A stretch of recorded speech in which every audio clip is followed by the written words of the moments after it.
It is unreasonable to believe that controversy in art inherently makes it bad. Standards for art have changed in the past years, and will forever change. Conversations about modern art in the next 10 to 15 years will appear nothing like the way they do now.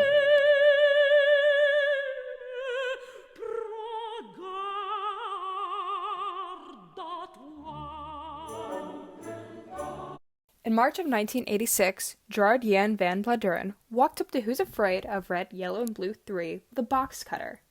With his weapon of choice, he slashed at the fabric, tearing through 50 feet of materials with 8 strokes of sharp metal.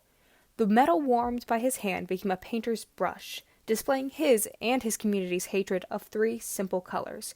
With 8 slashes, he made the art world bleed. With 50 feet of destructive energy, he became the answer to the piece he destroyed. He, and the people who lauded him as a hero, were afraid of red, yellow, and blue. How does teaching about controversial art influence your personal views on the material? Well, I love to teach controversial art because it's really entertaining. And I think that my views definitely color the material, though. Mauricio Catalan's Golden Toilet, love it. So when I teach it, I share that enthusiasm. So other people probably enjoy it as well. Whereas if someone hated it when they taught it, then the students might be wary of it. It's also titled America. I love that. How do you personally teach about these controversial materials? Well, I address the subjects usually in my AP Art history class because we have to. There's 250 pieces that must be addressed. So when we get to them and they're controversial, I will just share the facts that I know about the piece, and usually the facts speak for themselves. So, like Gauguin, terrible person, artwork, lovely. So we look at his art, and then I share the fact that he was a terrible person, and let the children decide for themselves how to feel about his works. Do you personally think that being like a bad person in general can color the way people view art? That's a very good question because there's a lot of art that I like that I've learned more recently about the artists that I very much dislike. Like Edward Hopper, sad face, love his artwork, kind of a terrible person. Picasso, love his artwork, kind of a terrible person. So yeah, there's a lot of art that's like that. I'd say the only one that if I see it in person, I'll actually hiss at it would be Gauguin. So. Totally fair. Why do you believe that it's important to teach about controversial art?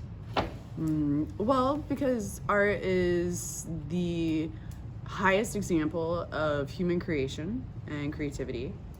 It's what the richest people spend their money on, what communities will invest in to beautify their communities. So it's what they hold in high regard. So it's an interesting thing to look at through different cultures and different time periods to see what they held in high regard. Yeah. What was the question? And just one more question for you. Do you believe teaching about historically controversial art can help change people's views on modern controversial art? Definitely. Looking at what Hitler considered terrible art and then how that affected those artists' lives, like Edward Kirchner, and then how it, after the fall of the Nazis, how people were like, yeah, these artists are amazing. I think that was a really interesting perspective on art, how it flip-flopped repeatedly, just depending on the people in power. So when you think about art now, it could easily fall into categories like that. Also, on a completely less dark note, Marcel Duchamp's The Fountain, my favorite piece of art. It's a urinal turned on its side, And it was meant to get people to think about what is art and what can be art. And it's completely undone the art world, which I love. Causing chaos, causing havoc, always good, always good. Yes, yes.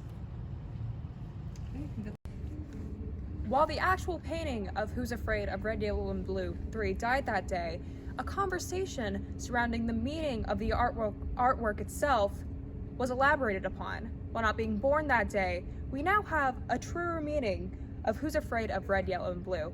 See, it wasn't just Blaudieren and his madness that destroyed the painting, it was his community.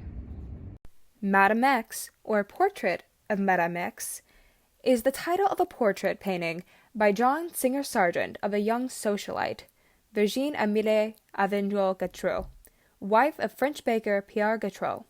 Madame X was painted not as a commission, but as a request of Sargent. Looking at the painting from a modern lens, we would see absolutely nothing wrong with it. Madame X depicts a woman next to either a table or a chair, with the rhinestone-studded straps of a dress. Looking closely at the image, we may see that nothing is wrong, but the controversy wherein lies at the straps of her dress. On a single shoulder, the strap is down, revealing skin that would otherwise be seen, but not painted into a portrait. Now, obviously, we'd see that as crazy talk. I mean, it's just a woman's shoulder, and sure, we can joke all we want about not seeing people's shoulders in certain places, like school or something, but this is a grown woman who makes her own choices. But for some reason, this just didn't go over well in the Paris salon, and so what we got was both people's careers got ruined. In the end, controversy is not based on whether art is good or bad, how old it is, how skilled the artist was. It is entirely based on subjection. There is nothing that proves that art is good or bad when it is entirely up to you to decide what you feel from art. Controversial does not mean bad. Controversial means that it's smart and it makes you think about what you do not want to know.